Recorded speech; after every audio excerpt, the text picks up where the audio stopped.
মুত্তাকিনদের কাছে যেতে হবে। মুত্তাকিন বামানা মুমিনিন, মুমিনিন বামানা আউলিয়া কামিলিন। মুত্তাকিন তারা যারা নবীকে ভালোবাসে, মুত্তাকিন তারা যারা আল্লাহর ওলি হয়ে গিয়েছে। আলা ইনদা ওয়ালিয়া দাখিলা খাউফুন আলাইহিম ওয়া লা হুম ইয়াহজানুন। তখন আমি গিয়ে গৌসে পাককে জিজ্ঞেস করছি, তখন গিয়ে আমি জুনায়েদ বাগদাদিকে জিজ্ঞেস করছি, আবেদ শাহ মাদানি বাগদাদি হুজুর কিবলার কাছে গেলাম, বললাম হুজুর আপনার কাছে আল্লাহর ওলির কাছে আল্লাহ যেতে বলেছে, শাইখে তরিকতের কাছে যেতে বলেছে, আপনাদের কাছেই যেতে বলেছে। এবার বলেন কোরআনে কোনো সন্দেহ নাই, তাহলে কেন আজকে এই কোরআন কি নিয়ে এত সন্দেহ? তখন আল্লাহর ওলি ডাক দিয়ে বলছে, কেন বান্দা বুঝো নাই? তোমাকে কোরআন বুঝতে হলে, মুত্তাকিনদেরকে বুঝতে হলে আগে যালিকাল কিতাব বুঝতে হবে। এই কিতাব, যে কিতাবের কসম আল্লাহ খেয়েছেন, এই কিতাব বুঝতে হবে। তখন গবেষণা করতে করতে ইমামগণরা আমাদেরকে জানাচ্ছেন, যখন কোরআন নাজিল হচ্ছিল লওহে মাহফুজ থেকে এই দুনিয়াতে কোরআন নাজিল হচ্ছিল, গভীর কনসেন্ট্রেট মনোযোগ, এই জায়গা থেকে যদি মনোযোগ সরে যায় পুরো কথার সার্বভৌমত্ব যেই সারমর্ম আছে এটা ভুলে যাবেন, বুঝতে আসবে না। এই জন্য মনোযোগ এই জায়গায় থাকবে। যখন জিজ্ঞেস করলাম, ইমামগণ আমাদেরকে বলতেছে, যখন নবীজির উপরে প্রথম ইকরা বিসমি রাব্বিকাল্লাযী খালাক আয়াতে কারিমা লওহে মাহফুজ থেকে নাজিল হচ্ছে, তখন আমার নবী যখন বলেছেন জুবান দিয়ে, কেউ মুখস্থ করেছেন, কেউ কলা গাছ পাতা লিখেছেন, কেউ চামড়ার মধ্যে, কেউ পাথরে, তখন কিতাব কিন্তু একত্রিত না। এখন যদি আপনাদেরকে বলি, এই বিবির বাজারে, এই কুমিল্লা বাসিন্দারা বলেন এটা কি কিতাব? বলবেন না না হুজুর এটা তো পেজ, দিস ইজ পৃষ্ঠা, দিস ইজ পেজ, এটা একটা পৃষ্ঠা। তবে এরকম যদি 200টা পৃষ্ঠা একসাথে করি তাহলে এটাকে কিতাব বলা হবে, এটাকে বই বলা হবে, বুক বলা হবে। এর আগে এটাকে কিতাব বলতে পারবেন না, এটা একটা পৃষ্ঠা। যখন আমার নবী বলতেছিলেন, কেউ মুখস্থ, কেউ কলা গাছ পাতায়, কেউ চামড়ায় পাথরে লিখে রেখেছে, বিক্ষিপ্ত। আমার নবীর 50 বছর, 50 ইয়ার্স লেটার, 50 বছর ইন্তেকালের পর্দার 50 বছর পরে আবু বকর সিদ্দিকের হুকুমে ওসমান গনি এই কোরআনকে একত্রিত করেছেন। এর আগে একত্রিত ছিল না, বিক্ষিপ্ত ছিল। তখন গৌসে পাককে ডাক দিয়ে বলছি, ইয়া সরকার বাগদাদ, ইয়া সরকার দো আলমের শান জানলা বুঝাচ্ছেন। যখন শাইখে তরিকতটা ডাক দিয়ে বললাম, ইয়া হুজুর আমাকে বলেন, এই কোরআন তো তখন আমার নবীর জামানায় ছিলই না, তাহলে আল্লাহ কোন কিতাবকে বলছেন যালিকাল কিতাব লা রাইবা ফি হুদাল লিল মুত্তাকিন, যে কিতাবে কোনো সন্দেহ নাই। আল্লাহর ওলি ডাক দিয়ে বলতেছে, বুঝছ নাই বান্দা, নবীর সাথে প্রেম ভালোবাসা লাগা। লওহে মাহফুজ থেকে যখন ইকরা বিসমি রাব্বিকাল্লাযী খালাক বলে রব্বে কারীম দুনিয়াতে আয়াতে কারিমা নাযিল করছিল, তখন সিনায়ে মুস্তাফার মধ্যে নাযিল করছিল, আমার নবী সিনা মুবারকে নাযিল করছিল। আর আমার আল্লাহ ডাক দিয়ে বলতেছেন যালিকাল কিতাব, এটা সেই নবী লা রাইবা ফি, যেই নবীর মধ্যে কোনো সন্দেহ নাই, হুদাল লিল মুত্তাকিন। ওলিয়াদের কাছে যা, নবীকে চিনতে পারবি। যখন নবীকে চিনতে পারবি, আমি আল্লাহ তোর হয়ে যাব। ইয়াকুবুকুমুল্লাহ, আমি আল্লাহ তোর হয়ে যাব। তখন আকিমুস সালাত আলা যিকরি, যখন সিজদা যাবি, আসসালাতু মিরাজুল মুমিনিন, নবীর হয়ে যাবি। তখন নামাজ মেরাজ হয়ে যাবে, সমস্ত পর্দা সরে যাবে। আমি রাব্বুল আলামিন তোর সামনে থাকবো।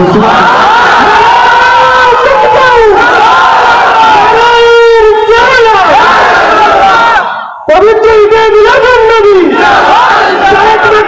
আল মাদানী,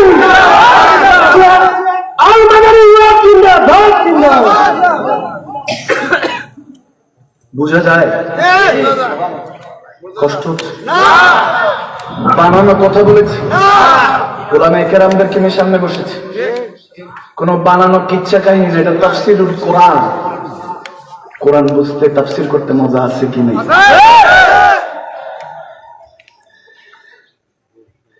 কোরআন দেখ 101 আল কোরআনে নবীর নাম, দুটি কম আল্লাহর নাম, 99 গিয়ে থাম। পেলে দিদার একটিবার তোমাকে খোদার কসম, কলিজার খুন দিয়ে তখন বোধো আব তোমার কদম। সুবহানাল্লাহ, ঠিক না? ঠিক না? তোমার উম্মত হতে চেয়েছিল সকল নবী, তাই তোমার দিকে ঝুঁকে পড়ে সৃষ্টির ছবি, সৃষ্টির ছবি, সৃষ্টির ছবি। তুমি সেই নবী যার কদমে চন্দ্র রবি, আর ঝুঁকে পড়ে সর্বদা ভিক্ষুক হয়ে, ইয়া রাসূলুল্লাহ, ইয়া হাবিবাল্লাহ, ঝরে ইয়া রাসূলুল্লাহ, আমি ধন্য গো রাসূল তোমাকে পেয়ে, মোরা ধন্য গো রাসূল তোমাকে পেয়ে, আমি আরো বেশি ধন্য তোমার উম্মত হয়ে, আমি আরো বেশি ধন্য তোমার ইয়া রাসূলুল্লাহ ইয়া হাবিবাল্লাহ, জোরে ইয়া রাসূলুল্লাহ ইয়া হাবিবাল্লাহ, বলুন না ইয়া রাসূলুল্লাহ। আমার নবী হুজরা থেকে একদিন বের হয়েছেন, দেখতেছেন কি জানি আজব সুরে ডাকে, ইয়া রাসূলুল্লাহ মাদাদ করুন, ইয়া হাবিবাল্লাহ মাদাদ করুন, ইয়া রাসূলুল্লাহ একটু সাহায্য করুন না। সুবহানাল্লাহ। বুখারী শরীফ হাদিস। আমার নবী দেখতেছেন কি কোন মানুষ ডাকছে, কোন সাহাবা, কোন জিন্নাত, কোন নাবাতাত, কোন শাজারাত কি ডাকছে, কাছাকাছি গিয়ে দেখতেছে একটা হরিণ ডাকছে। সুবহানাল্লাহ।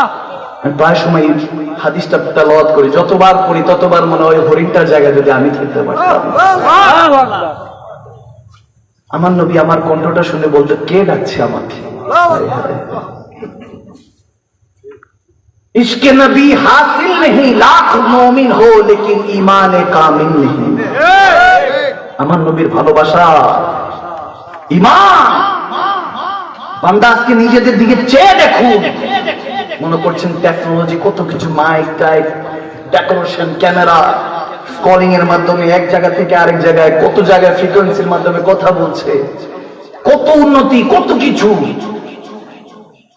আঙ্গুলের মাথায় রিমোট, চ্যানেল চেঞ্জ হচ্ছে, এসি টিপতে পারছেন, কত কিছু। 6-7 ঘন্টা দেশ থেকে দেশান্তর হতে পারছেন। এখন শুধু দেশান্তর নয়, এখন পৃথিবী পাড়ি দিয়ে রকেট দিয়ে মঙ্গল গ্রহে চাঁদে যাচ্ছে। মানুষ মনে করছে উন্নতি, জোয়ার ভাসতেছে। না না, আমার আল্লাহ বলেন, তোমরা সময়ের কসম কে বলছে, তোমরা খসরে আছো বান্দা। যায় দিন ভালো, আসে দিন খারাপ, পিছনে তোমাদের মৃত্যুর সামনে কিয়ামত অপেক্ষা করছে। This is the truth. এটা হলো সত্য। আপনি দেখেন স্টেজের মধ্যে ওই বয়োজ্যেষ্ঠ ওলামায়ে কেরাম এখন আর দেখা যায় না, ওই আলেমদেরকে দেখা যায় না, যেনাদের ওয়াজ ছোটবেলায় আমরা দৌড়ায় গিয়ে শুনতাম, অমুক বক্তা এসেছেন, অনেক বড় আল্লামা আবেদ শাহমাদানি, ডক্টর পেয়ারা আহমদ বাগদাদি, আকবর আলী রেজভী, কত বড় বড় আল্লাহর ওলিরা এসেছিলেন, আল্লামারা এসেছিলেন। ভাইরাল ট্রেন্ডিং এর জামানা। ভাইরাল হুজুরকে দাওয়াত দিলে, আমাদের মতো ভাইরাল হুজুরদেরকে দাওয়াত দিলে কিছু মানুষ হবে বিদায় দাওয়াত দেয় মহাব্বতে, না যে ওনার জুবান থেকে কিছু মদিনাওয়ালার শান শুনবো, অন্তরটা পবিত্র করব। এই জন্য আর বান্দা এখন দাওয়াত দেয় না, এখন শুনতে বসে না, এখন এই নিয়ত করে বসে না যে আজকে জীবনটা পরিবর্তন করব। রব্বে করিমের কাছে হিসাবটা দিতে হবে। প্রথম স্টেশনে নবীজির সাথে দেখা হবে, কি দেখাবো চেহারা?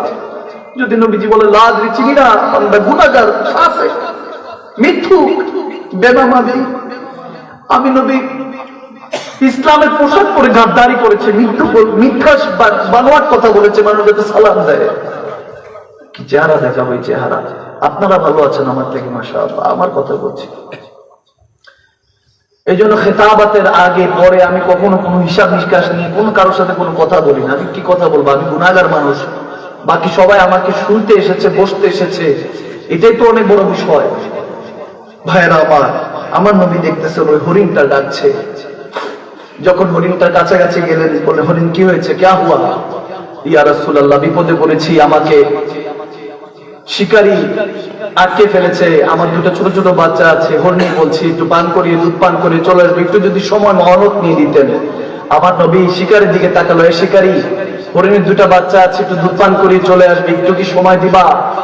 শিকারী বলতেছে, আপনার সাথে যে হরিণ কথা বললো, এটা কোন সময় বললো? সুবহানাল্লাহ। আমার নবী বলতেছে, এ শিকারী, তোর কলব এখন মুর্দা, কথা শুনবি না, মাখলুকাতের কথা শুনবি না। যদি কলবটা জিন্দা হয়ে যায়, মাখলুকাতের কথাও শুনবি, খালেকের কথাও শুনবি। সুবহানাল্লাহ। বলতেছে, আমি মহলত চাচ্ছি, আমার কাছে দে। বলতেছে, না, সম্ভব না, আই ক্যান ডু দিস, আমি এটা করতে পারবো না। একবার যদি শিকার চলে যায়, শিকারী বলতেছে, এটা কি আর ফেরত আসে? কি বলেন আপনি? আপনি নবী হয়েছেন, পয়গাম্বর হয়েছেন, এই জন্য যা ইচ্ছা তা বলবেন, সুম্মা মাযাল, এরকম অনেক তর্ক করছে, হাদিসে পাকে এসেছিল। তখন সে বলতেছে আমার তো ছোট ছোট বাচ্চা আছে, এই হরিণকে বিক্রি করলে হরিণকে বিক্রি করে আমার বাচ্চাদের পেট ভরবো, আপনি না শুনেছি রাহমাতুল্লিল আলামিন। তখন আমার নবীর খেয়াল আসলো, হ্যাঁ আমি তো শিকারের জন্য রহমত, ওই হরিণের জন্য রহমত, সুবহানাল্লাহ, আনা রাহমাতুল্লিল আলামিন। নবীজি বলেন ঠিক আছে। হরিণীকে বলতেছে সমস্যা নাই, টেনশন নিস না, আমি আছি তো। হরিণ ফেল করে তাকিয়ে আছে আমার নবীর দিকে। আরে হরিণীও জানতো যে নবীজির কাছে চাইলে পাওয়া যায়। আমাদের মতো মাস্টার্স কামেল ডাবল টাইটেল করা মোল্লারা মানতে চাই না যে আমার নবীর কাছে চাইলে পাওয়া যায়। আরে বাত্তাগিলাহিল ওয়াসিলা, নবী তো ওয়াসিলা দিবেন তো আল্লাহ। হিসাব তো বুঝেন না আপনি। ডাক্তারের কাছে গিয়েছেন, ওষুধ দিয়েছে, এই ওসিলা সব আপনি মানেন। যদি এরকমই বসে থাকেন না আমার জ্বর হয়েছে, ক্যান্সার হয়েছে, আলসার হয়েছে, আল্লাহ সুস্থ করবে, বসে থাকলে তাহলে তো হবে। আপনাকে ডাক্তারের কাছে যেতে হবে। ওই ডাক্তার হলো আল্লাহর ওলিরা, পীর মাশায়েখরা। আর ওষুধ হলেন আমার দয়াল নবী, সুবহানাল্লাহ। শেফা দেওয়ার মালিক কে? আল্লাহ। বুঝতে হবে, খুঁজতে হবে।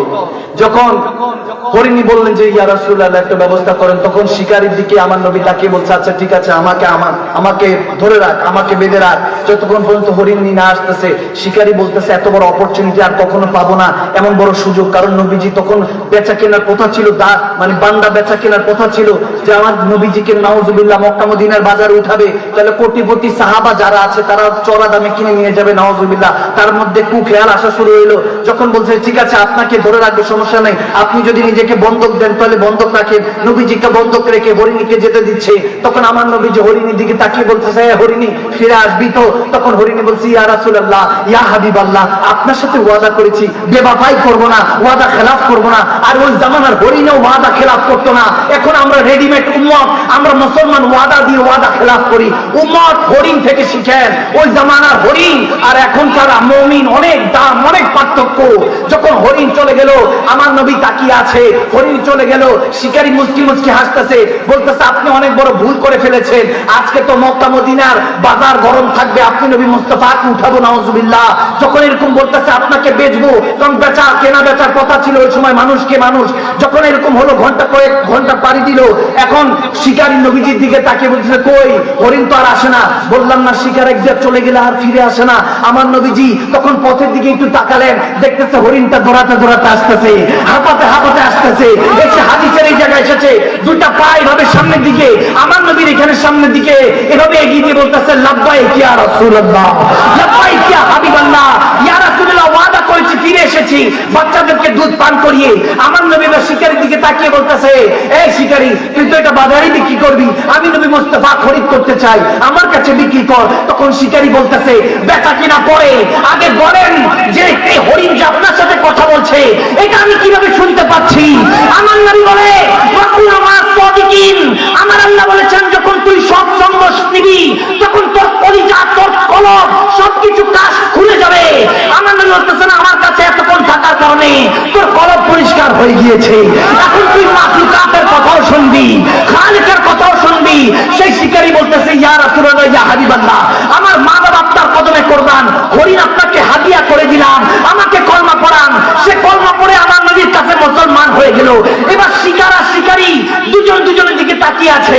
নবীজি বলতেছে এ হরিণ আমাকে হাদিয়া করেছে, যা তোকে আজাদ করলাম, বাচ্চার কাছে ফিরে যা, তোর সন্তান আছে তাদের কাছে ফিরে যা, তুই তো মা হস। তখন সে হরিণ দুইটা পায়ে ভাবে উপরের দিকে উঠিয়ে জমিনে বাড়ি দিচ্ছে। হাদিসে এসেছে রাক্স করছে, রাক্স যেমন ছোট ছোট ছাগলের বাচ্চারা লাফাতে থাকে আনন্দে, হরিণ এভাবে লাফাচ্ছে আর রাক্স করছে, মাটির মধ্যে পা বাড়ি দিচ্ছে।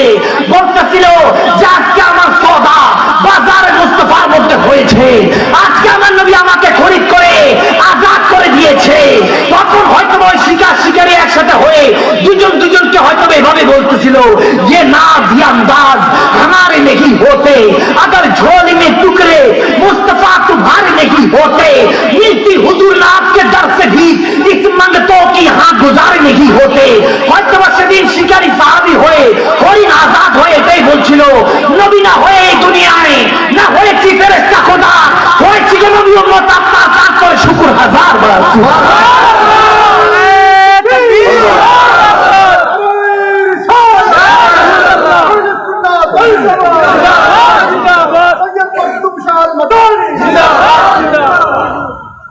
কষ্ট হচ্ছে আওয়াজ দেন, কষ্ট হচ্ছে? সমস্যা নাই। আসলে অনেক সময় দেখা যায় আমরা যখন প্রেমে ডুব দিই তখন খবর থাকে না, ঠিক না? ঠিক না?